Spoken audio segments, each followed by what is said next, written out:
శివాయ. నిర్జల ఏకాదశి శుభాకాంక్షలు. శ్రీహరి స్తోత్రం. జగజ్జాలపాలం కచత్కంఠమాలం శరచంద్రపాలం మహాదైత్యకాలం నభోనీలకాలం దురాధోరమాలం సుభద్నాసహాయం భజేహం సదాంబోధివాసం గలత్పుష్పహాసం జగత్సన్నివాసం శుద్ధాదిత్యవాసం ప్రదాచక్రశస్త్రం హసత్పీతవస్త్రం హసచ్చారువక్త్రం భజేహం రమాకంఠహారం శ్రుతివ్రాతసారం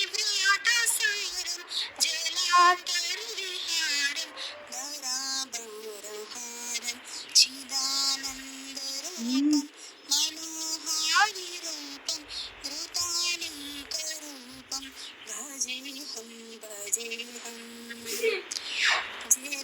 జరాజన్మహీనం పరానందపీలం సమాధానలీలం సదైవానవీనం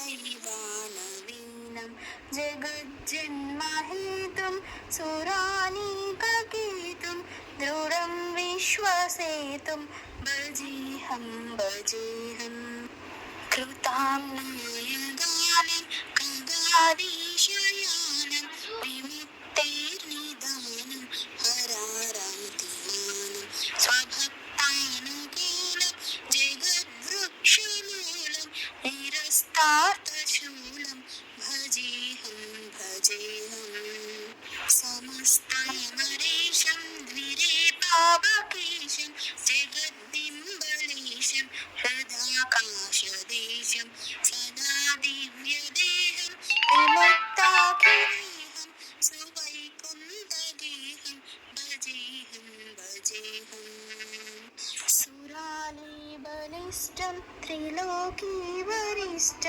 గురుణాం గరిష్టం స్వరూపైకనిష్టం సదా యుద్ధవీరం మహావీరవీరం భవాంబోధితీరం భజేహం భజేహం రమావామభాగం తలావిష్టలాఘం కృతాదీనయాగం గతారాగరాగం మునీంద్రైసుగీతం సురై సంపరీతం గుణౌగైరతీతం భజేహం భజేహం ఇదం యస్తు నిత్యం సమాధాయ చిత్తం పఠేదష్టకం కంఠహారం మురారే సవిష్ణోర్విశోకం ధ్రువం యాతి లోకం జరాజన్మశోకం పునర్విందతే.